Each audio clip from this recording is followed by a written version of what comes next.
안녕하십니까. 자, 목요일자 순서로 오늘도 찾아왔습니다. 한 주간이 이제 거의 마무리가 돼가고 있습니다. 저희가 녹화 방송은 일주일에 녹화 방송은 이제 그 목요일자까지만 딱 찍고요. 그 다음에 목요일은 저희가 라이브를 하죠. 그래서 이렇게 이제 한 주간의 마지막 녹화, 한 주의 마지막 녹화 할 때쯤이면 야, 이번 한 주도 어떻게 또 촬영을 했네 라는 또 생각이 들면서 다양한 생각이 듭니다. 네. 매일매일 이렇게 하는 게 사실 조금 응원해 주시는 분도 있고 칭찬해 주시는 분도 있고 한데 저희가 아무튼 그분들, 그게 한 분이든 두 분이든 100분이든 간에 아무튼 그분들을 위해서 사실 하기 싫죠. 하기 싫습니다. 솔직히 귀찮습니다. 카메라 설치해야지, 조명도 켜야지, 아무튼 사실 귀찮은 행위 중에 하나죠. 하지만 제 자비고 일이기 때문에, 그리고 또 말씀드린 바와 같이 한 명이라도 기다리면 해야 된다는 어떤 사명감 나름대로의, 그래서 합니다. 근데 꾸준히 하다 보니까 또 이제 구독자분들도 많이 생겼고 응원해 주시는 분도 많이 생겼고 해서 저희 힘 더 얻어서 더 열심히 해보겠습니다. 자, 일단 헤드라인. 자, 11월 항공 통계가 나왔는데 궁금하시죠?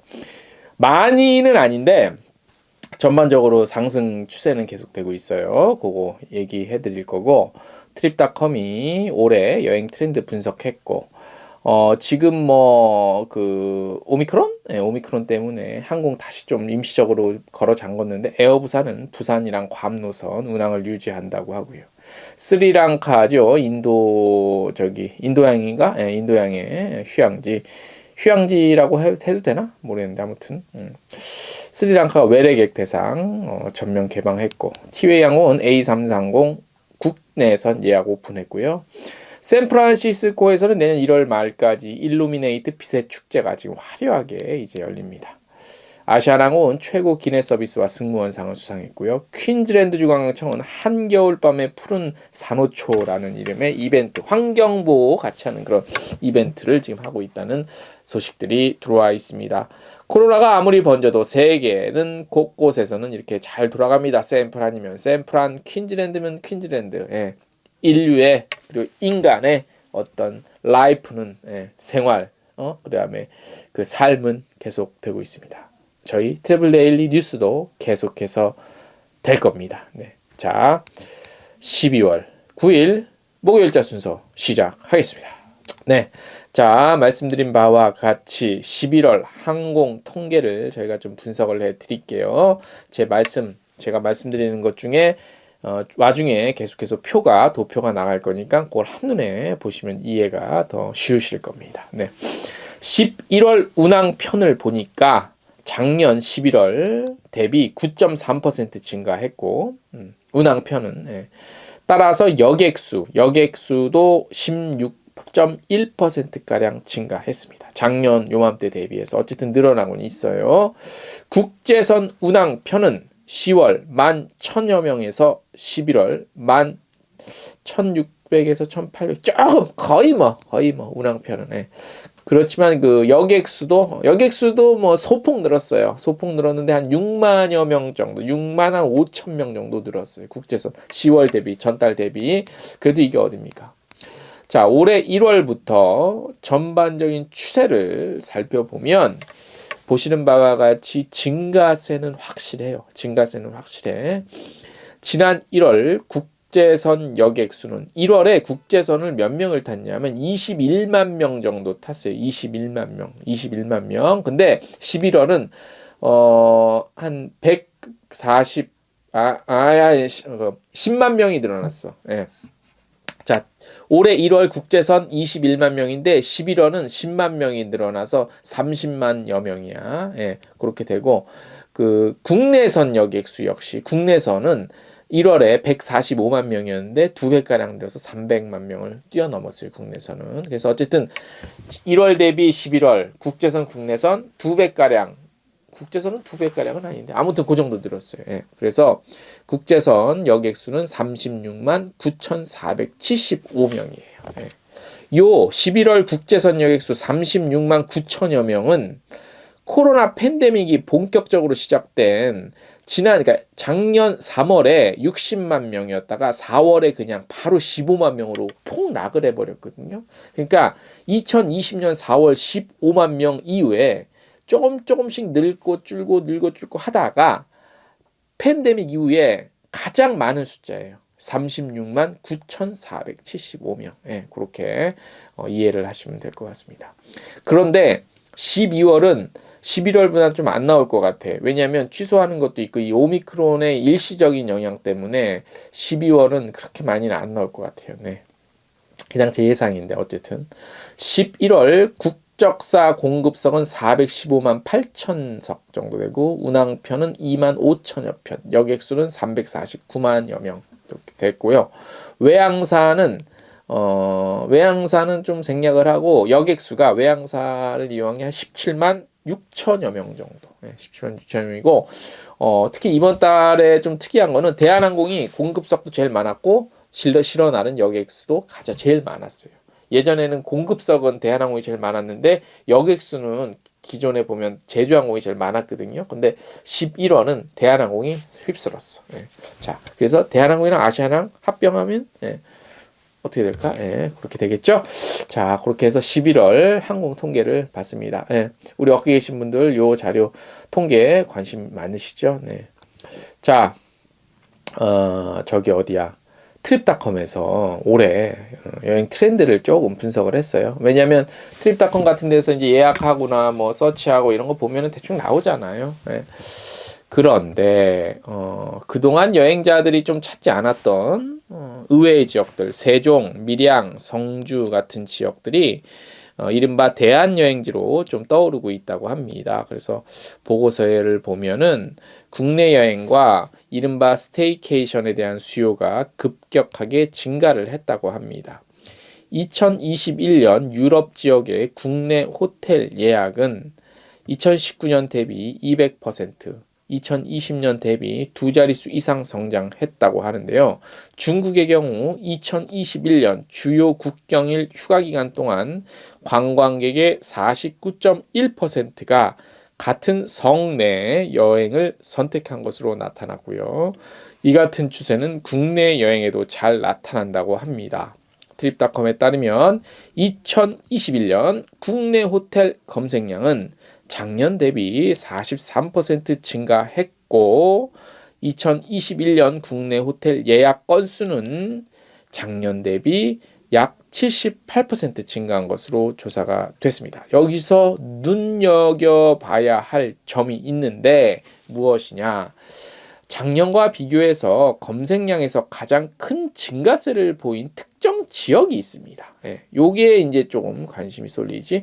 이유는 저도 모르겠어요. 자, 세종시 있죠. 정부종합청사인데 세종시가 약 18배 정도 늘었고 밀양시가 약 8배 정도, 성주군이 7배, 청도가 5배, 순창이 5배 이렇게 늘었는데 여기가 이제 대략적으로 이제 세종은 좀 그렇다 치더라도 중소도시라는 공통점이 좀 있고요. 자, 이 지역이 새로운 여행지로 떠오른 이유는 인기 여행지보다 덜 붐비고 자연 친화적 경험을 할 수 있기 때문으로 해석된다고 트립닷컴 측은 밝혔지만 저는 여기에 동의할 수 없는 게 세종이 이런 곳이라고 할 수는 없죠. 다른 지역은 또 모르겠지만 세종이 뭐 그렇게 다 할 수는 없어요.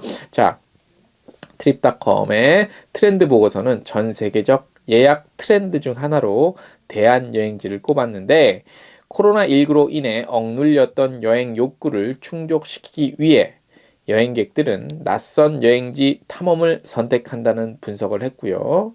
보고서에 인용된 아메리칸 익스프레스의 조사에 따르면 69%의 여행객들이 덜 알려진 여행지 방문에 관심이 있고 72%는 여행을 통한 지역사회 지원을 희망한다고 답했습니다. 뻥치시네라고 저는 얘기를 했어요. 무슨 뻥, 아직까지 이런 고급스러운 그 생각을 가질, 글쎄, 요거는 약간 양념을 친 것 같아요. 이건 뻥치시네, 이렇게 좀 유머를 좀 더하겠습니다. 자, 세종시, 그러니까 연기면이죠. 세종시의 경우 새로 개장한 국립세종수목원이나 휴양림 등에서 자연 즐길 수 있어. 그리고 대한민국의 행정수도로 비즈니스를 목적으로 일명 워케이션 형태의 예약이 늘어났기 때문으로 보입니다. 그러니까 워케이션 때문에 늘어날 수는 있었어도 단지 세종이 18배 증가한 게 여기 세종수목원이 오픈했더라기보다 이거는 좀 약간 좀 그렇죠. 그죠?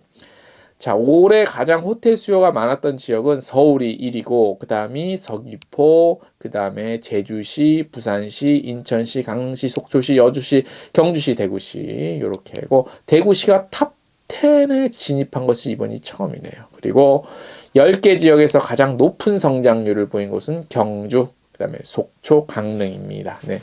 자, 경주가 왜 이렇게 떴는지에 대해서 여기에는 잘 안 드러난 그게 있어요. 여기 잘 안 드러난 얘기들이 있는데 이게 그러니까 어린이 아이들 초등학생 정도 이렇게 아기 키우시는 분들은 좀 알 수 있어요. 이 유튜브에서 어마어마한 구독자와 시청률을 자랑하는 몇몇 컨텐츠가 있어요. 어린이 프로. 여기서 최근에 경주에서 찍은 컨텐츠 몇 개가 있거든요. 이게 조회수가 엄청나요. 예. 그래서 아이들이 부모님한테 경주 가자고 한 경우가 굉장히 많아요. 예. 이런 경우도 밑바탕에는 있다. 이런 데이터도 그런 것들도 한번 참고해서 보셔야 될 부분입니다. 국내 숙박에서 눈에 띄는 지점은 5성급 호텔 예약이 전년 대비 15% 증가했다고 합니다. 그래서 조금 그래도 좀 여유가 있으면 좀 좋은 호텔을 좀 선호한다. 뭐 이렇게 보여요. 실제로 제가 서치를 해봤는데 실제로 그러더라고. 조금 5성급, 4성급 이상 5성급은 예약이 매진된 데가 특히 많아요. 예.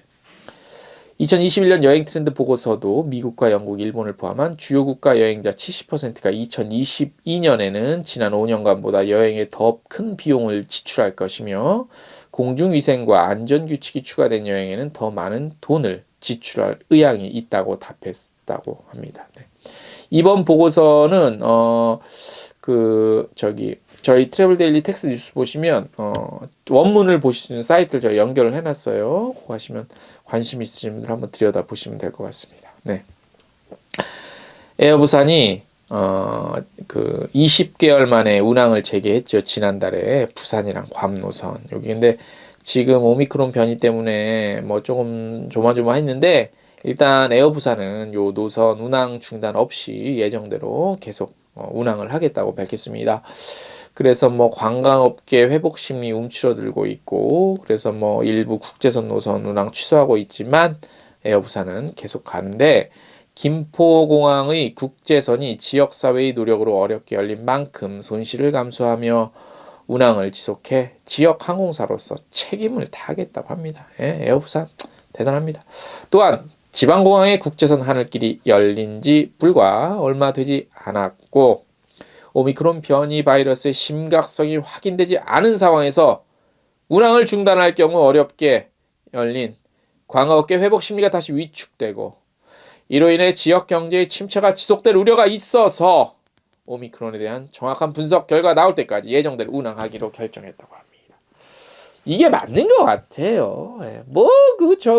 참나 그 확인도 안 됐는데 지레 겁을 먹고 물론 뭐 보고 놀란 것은 뭐 보고 놀란다고 하잖아요. 그런 것처럼 그거는 이해가 돼. 근데 너무 좀 그래. 예. 좀 그래. 아유. 자, 인도양의 진주 스리랑카가 외래객에게 문을 열었습니다. 영국의 유명 여행 전문 매거진에서도 수상도 많이 했고 지난 10월부터 스리랑카 방문하는 사람이 꾸준히 늘고 있는 가운데 11월에는 2만 명 넘는 방문객들이 스리랑카를 찾았다고 합니다. 스리랑카 여행지는 현재 정상화됐고 백신 접종했으면 괜찮고 하지 않았을 경우에 입국은 할 수 있는데 정해진 절차를 조금 따라야 합니다. 스리랑카가 한 2,190만 명 정도 된대요. 그래서 인구의 70% 이상이 예방접종 맞았고요. 코로나19 감염이 확진자가 꾸준히 감소하고 있고 그래서 화이자 부스터 백신을 또 우리 스리랑카에서는 여행산업 종사자에게 먼저 접종을 또 하고 있다고 합니다. 자, 그러면 스리랑카 갈 때 뭐가 가장 좋을까요? 예전에 대한항공 있었지. 대한항공 이게 어떻게 됐나? 스리랑카 있었지. 콜롬보였는가? 나 지금 콜롬보가 대한항공 콜롬보 중단하지 않았나요? 어떻게 되나 이거 잘 모르겠네. 예전에 대한항공에서 콜롬보 취항할 때 굉장히 나름대로 뜨거운 뉴스긴 했었죠. 그게 2012년인가 2013년인가 아마 제 기억이 그런데 그죠?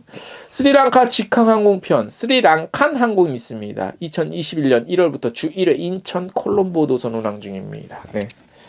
자, 그래서 인천공항 출발편은 매주 수요일 저녁 11시 40분에 출발하고요.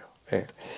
그리고 복편은 현지에서 매주 화요일 저녁 8시 55분에 출발하는 일정입니다. 자, 그러면 스리랑칸 항공 관련해서 문의가 있다. 어디 연결? 한국 GSA는 PAA, Pacific Air Agency, PAA에서 맡고 있다는 사실 모르시던 분은 이 기회에 아세요. 자, 그리고 온라인 관광 비자 신청과 이 여행 관련한 정보, 스리랑카 관련한 사이트 링크, 홈페이지 주소 저희가 텍스트 뉴스 걸어놨으니까 참고하시면 될 것 같습니다. 네. 자, 티웨이 항공이요. 중장거리 계획 계속 천천히 차근차근 지금 실행하고 있죠. 그래서 중대형 항공기죠. A330 300기종 들여왔고 예약 오픈했습니다. 예. 일단 2022년 2월 도입 예정인 A330 항공기의 첫 운항편을 김포와 제주 노선으로 정했습니다. 그리고 3월부터 동계 시즌 항공편에 투입 운영하는데 티웨이 항공에서 운영할 요 에어버스의 A330-300 항공기는 에어버스사의 베스트 셀러죠. 예. 그래서 아마 대부분 장거리 이거 많이 지금 65개 한 항공사에서 770개 항공기가 지금 운항 중이에요. 그래서 최대 1,186km 갈 수 있어요. 그래서 항속거리와 64m에 달하는 동체 길이로 비즈니스 클래스 12석 포함해서 총 347석 좌석이에요. 그래서 이게 그 국제선 좀 중장거리에 굉장히 적합한 항공기라고 많은 항공사들이 지금 선택하죠. 그죠? 자, 그래서 비즈니스 클래스 좌석도 한 165도로 굉장히 좋고 여러 가지로 좋은 점이 많습니다. 그래서 일단 티웨이에서는 요 12개 좌석으로 구성된 비즈니스 클래스 김포 제주 노선 편도 총액 주중 14만 원, 주말 15만 원 이렇게 정도 구매할 수 있고 자, 여기서부터 중요해요. 자, 2022년 2월부터 5월까지 총 3대의 요 A330 300 기종이 이제 도입이 되는데 티웨이 항공이 해당 항공기를 3월부터 국내선과 국제선, 그러니까 국내선 중단거리 노선 이렇게 이제 뭐 코로나 상황에 따라서 좀 일정이 바뀔 수는 있으나 향후에 어떻게 지금 계획을 갖고 있냐? 시드니, 크로아티아, 호놀룰루, 싱가포르 여기에 투입을 할 예정입니다. 이 말은 곧 티웨이 항공도 중장거리 본격적으로 투입할 지금 그 계획을 갖고 있다는 얘기겠죠. 그러면은 다른 뭐 FSC가 뭐 이제 뭐 아시아나 대하나 뭐 이제 그렇게 하나라고 봤을 때 국내 향후에 코로나 요거 벗어나면 향후에 국적 LC 항공사들의 주요 이슈는 뭐냐? 중장거리 경쟁이다. 예, 요렇게 우리가 또 볼 수 있겠죠. 예. 자, 요렇게 저희 그 컨텐츠는 요런 것까지 짚어드립니다. 네. 자, 오늘 저희가 준비한 소식 대략 여기까지이고 자, 이제 12월 9일 목요일 목요일 밤마다 저녁 8시에 유튜브 여행중개소 채널을 통해서 라이브 예정돼 있습니다. 이번 주에도 준비되어 있는 게 있습니다. 기대해 주시고 12월 9일 목요일 한국 시간 저녁 8시 여행중개소 채널에서 라이브 방송 때 여러분들 만나 뵙겠습니다. 그리고 내일 라이브 하면서 말씀을 드릴 텐데 올해 라이브 방송은 일단 12월 9일 하고 그 다음 주 목요일 그러니까 12월 16일 올해 라이브 방송을 일단 그거를 마지막으로 좀 해야 되지 않을까 싶어요. 예, 여러 가지로 봤을 때 저도 이제 내년 또 준비해야 되니까 일단 그건 내일 다시 정확히 저희가 말씀을 드리겠습니다. 한 주간이 또 마무리가 돼가고 있습니다. 여러분들 내일도 코로나19 지금 막 7,000명, 8,000명 막 간다고 하는데 조심하시고 그렇지만 또 파이팅 하시고 내일 또 하루 열심히 버텨주시기 바랍니다. 대한민국 모든 여행업계 강의자분들 여러분들 화이팅!